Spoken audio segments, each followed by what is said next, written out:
was successful with A, right? Solving this linear equation. And remember, after we solve this, it looks like you all got x equals 4.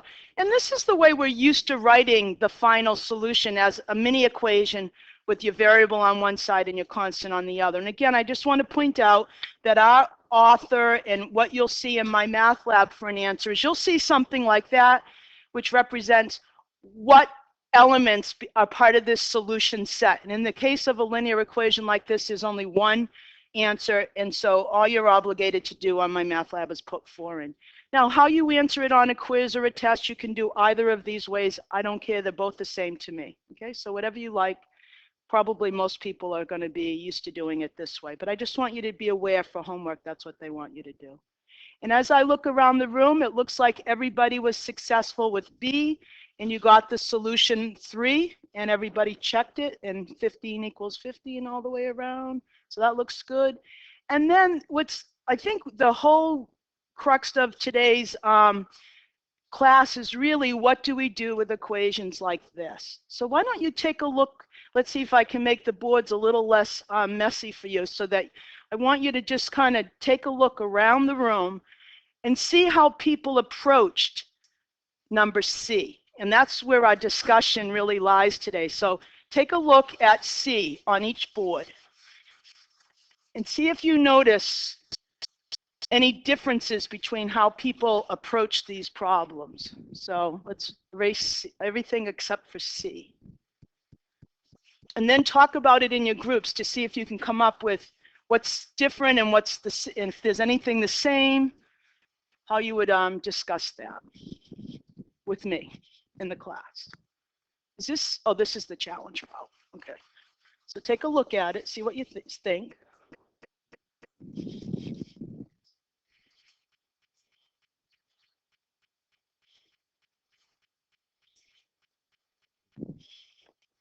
There's something that's the same, it just happens at a different time in the process of solving the equation. There's something that's the same. What did everybody do to solve C that was the same? Common denominator, well, let's see. There is a common denominator in table 5. You see that common denominator is 12. There's a common denominator in this sideboards work, which was a combination of people, Blake, Marcos, and Doug, okay? Do you see a common denominator in table 1's work and in table 2's work? Do you see everything over 12 here? Yes or no? No. So not everybody used this idea of converting everything to a common denominator, and everybody still got the right answer. But there is still something in every single one that's the same. There's one step that's the same, whether it occurred initially as the first step or towards the end. Does anybody see what that step is? What people did? Multiplied each side by what? 12. That's the common process or strategy that everybody used. It just depends on how you see it. Where did you employ the multiplication of both sides by 12? Did you do it right at the beginning, like they did over here? They took out the middle step. Look at this equation here, and they're saying it's exactly the same as this equation, because what they did is they multiplied this by 12, this by 12, and that by 12. Okay? Others of you decided to convert everything to 12ths, and then notice table 5's work back here. Table 5 said, okay, we've got everything in 12ths. I'm going to multiply both sides by 12 and get rid of 12 in the denominator. So you see, it does not matter when you do it, especially when you're working with constants, because they're easy. We can put 4 into 12 pretty easily. We can find the LCM here. But one of these strategies works a lot better when we're dealing with algebraic fractions than the other. It's a lot less cumbersome. So the idea here is it doesn't matter when you have constants in your denominator. They both work out, whether you initially decide to multiply every single fraction that exists in your equation. As long as you're doing something on both sides, you know, that you're multiplying by exactly the same quantity on both sides, you're going to be fine because this is an equation. And as long as you keep, how do I get my black back again? Here we go. Both sides equal. So if you decide to multiply by any non-zero quantity, every single piece of that equation has to be multiplied by that. Once you do that, notice that you've picked 12 so that each one of these denominators will be a factor of 12. That's the whole purpose. You're being a little bit of a manipulator here now. You've decided to pick a number that will create 1 in all of your denominators. And as you can see now, you've gotten rid of your fractions, which is cool because we don't like fractions. We like to work with things that aren't fractions for the most part. So now it becomes this. Okay? And that's a linear equation for you to solve, and you can all solve that long before you got into this class. If you convert everything to a common denominator, you would get something like this.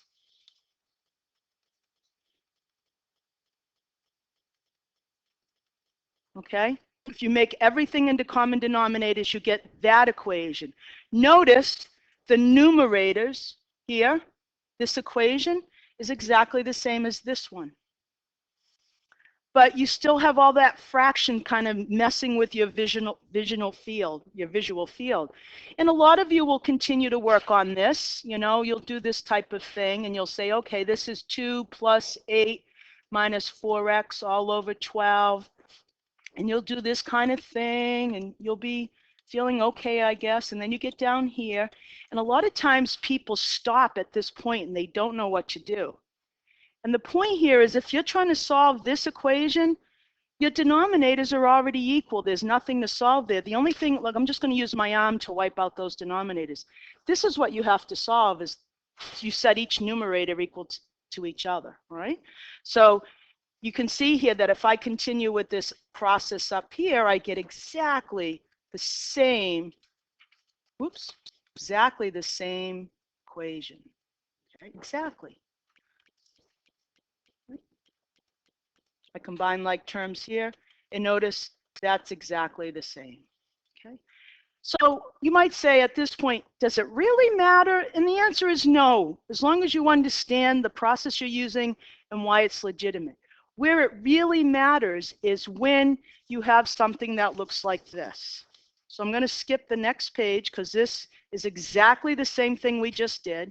And I want to do one of these for you, a rational equation that has algebraic expressions that are not constants in the denominator. So let's move to number 3. Okay, these look a lot scarier, don't they? Because you can't look at these and say, oh, you know, what am I going to change this to? And if you're thinking about creating common denominators and all that, it's going to get a little messier, more work, more chances to make mistakes. So the process for solving these equations is very similar to the one we just used, okay? To solve these equations, we're going to multiply both sides of the equations. It's actually a multiplying by the lowest common multiple. A lot of people continue to use this word, and that's the only reason I put it in.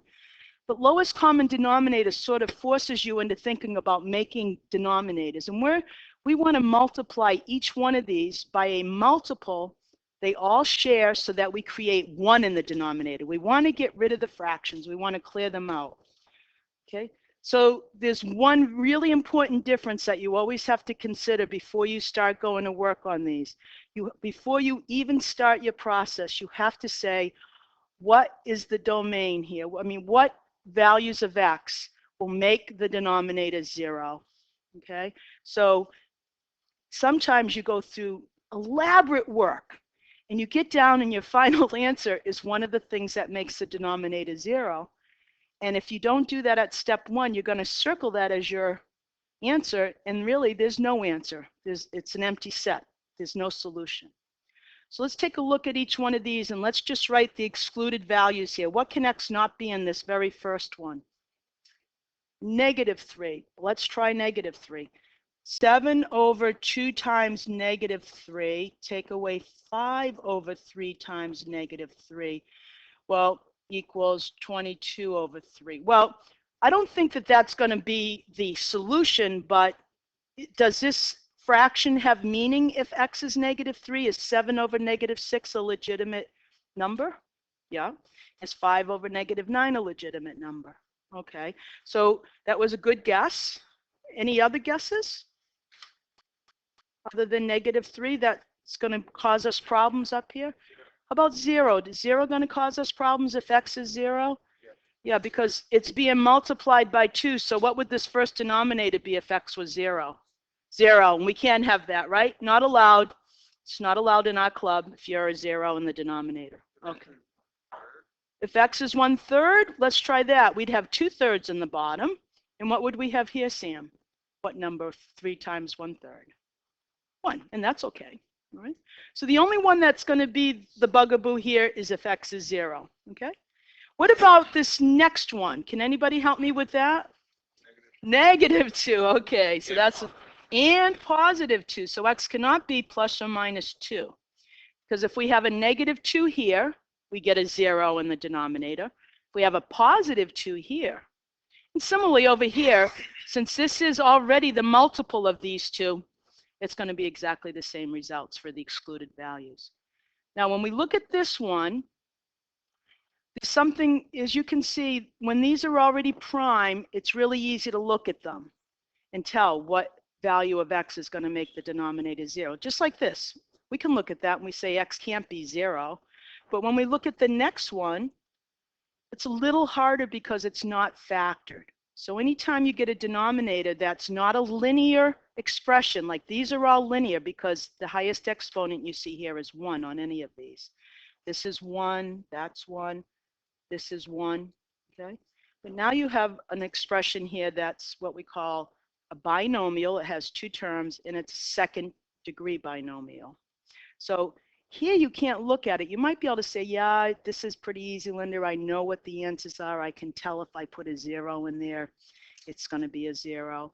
But sometimes it's a little harder to figure out the other number. So when you see something that's not linear, not already prime, you want to factor it. And remember, your first factoring technique is the greatest common factor. So this becomes x times x minus 1.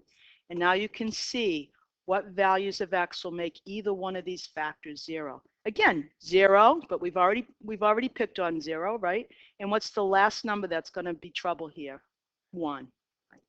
Okay, so x can't be 0 or 1. So let's talk about solving equations that look like this. And let's see if we can now move towards the step where instead of changing everything to common denominators and having all these x and x squares flooding our visual field, we find the multiple and we multiply both sides by that multiple to make 1 in the denominator. So here's the key. You're still creating a common denominator, but it's 1, which makes it look really pretty and a lot more friendly. So let's take a look at this last fraction that we had there. And we see here that if we were to solve this equation, before you do any work, you want to make sure that all of your denominators are completely factored. And we just did that a minute ago. Okay, so we just rewrite it. So we're going to completely factor all of our denominators. That's our first step. Okay, and once we do that, we want to find what the excluded values are. Yep, 0 and 1, exactly. X cannot be 0 or 1. Yep. And the reason we do that now is because you'll never think to do it at the end when you go through all of this hard labor and you get an answer and you're so proud of yourself, right? You're not going to go back and say, oh no, did I do all that for nothing? So it's really important that you do it now. And again, this is always the hardest part to convince students about, because you're so used to making everything with common denominators that you want to continue to do it. So in a sense, remember, you are creating common denominators, but you like 1 in the denominator. Okay. So we need to find the multiple of all of these denominators. So check out your denominators. One of your denominators is x, that's already prime. Your other factor that exists that's different than x is x minus 1, that's prime. And then over here under 5 you have the number 1. So that's neither prime or composite, that's not going to change your multiple. So this is your multiple, x times x minus 1. Again, it's the multiple, the common multiple. It's the lowest common multiple. And this is where your process now changes just a little teeny bit.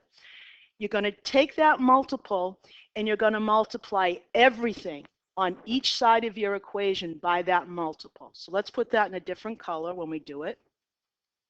So we're going to take the multiple x times x minus 1, and I'm going to put that over 1.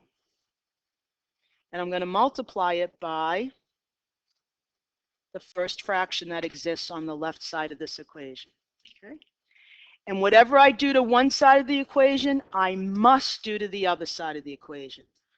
And everything on each side of the equation must be multiplied by exactly the same quantity to keep this all nice and equal.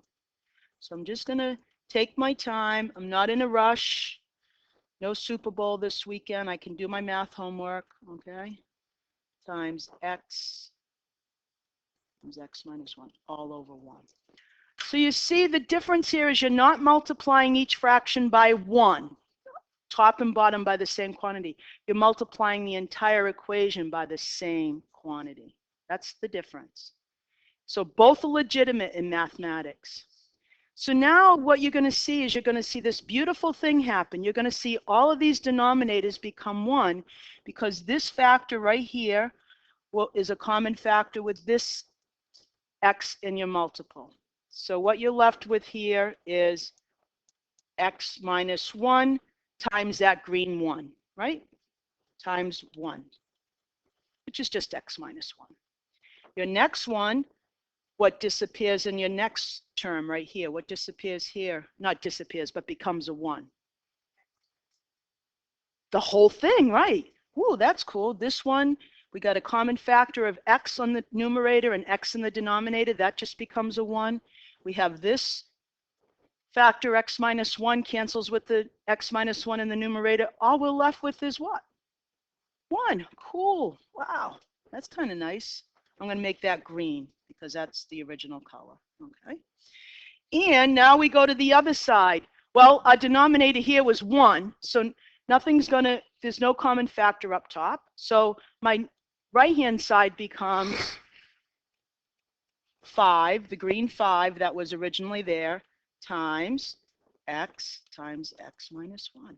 So look at that. You can't ask for anything more beautiful than that, right? No denominators. Well, that's not true. The denominator's a 1. But that is not as scary as having all this stuff in the numerator. If I made common denominators here, I'd have all these x's floating around and x squares, and I'd be going crazy, right? So this is a lot easier. So let's finish this together. The first term here, what does the first term become? X minus 1. That's my first term. What's my second term? 1. Cool. So you also do x on the left side, right? That's minus 1. No, it's times 1, Sam. X minus 1 times 1 is x minus 1. Yeah, but no, but then below you have x minus 1. Yeah. 1, so you end up with x. Yeah, I will. I'm not there yet, but you're right. You're thinking ahead. Okay, what about the right side? What does the right side become? Can anybody help me with that? Alex? Yep, 5x squared minus 5x. And I'm putting boxes around all my terms, okay? Putting boxes around all my terms. Okay, now I want to simplify. So I have x minus 1 plus 1 equals 5x squared minus 5x. And as Sam has already pointed out, on the left side, negative 1 plus 1 is 0. So we're left with x here. And on the right side, we have 5x squared minus 5x. What kind of equation is this? What kind of equation is this? Quadratic, right? Quadratic. Okay. So to solve a quadratic equation, you want to set the equation equal to 0. So I'm going to subtract x from both sides. And that gives me a 0 on the left side and 5x squared minus 6x on the other side. And now to solve this, I want to create two factors on the right side. I want to factor it. Factor, factor, factor. So, someone want to help me? Kai, can you help me factor that? And if you want to pass, you can say pass. It's no problem. Pass, sure. Anybody want to help me factor that right-hand side?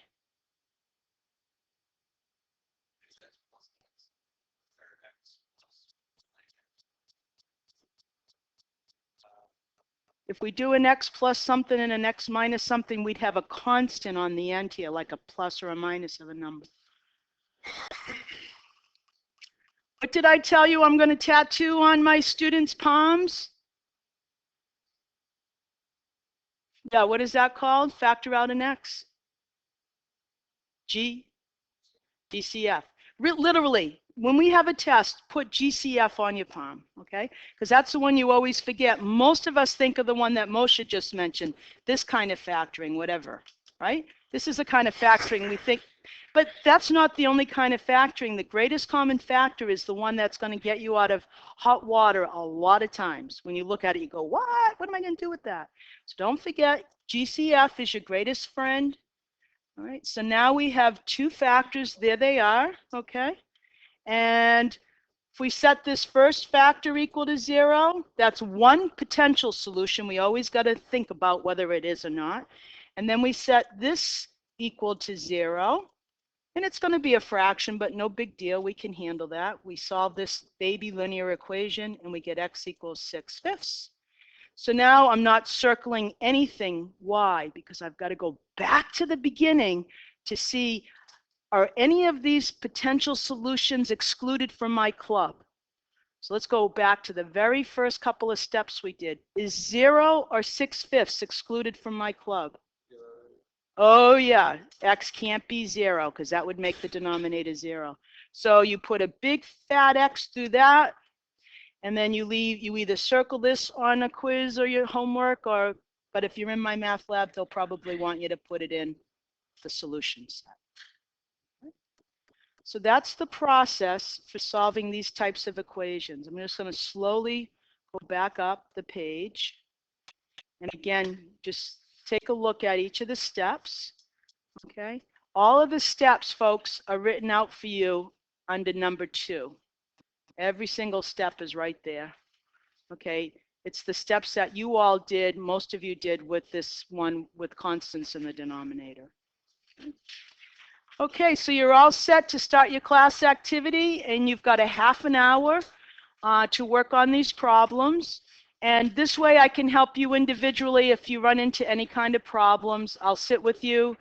Your classmates can help you, whatever you prefer.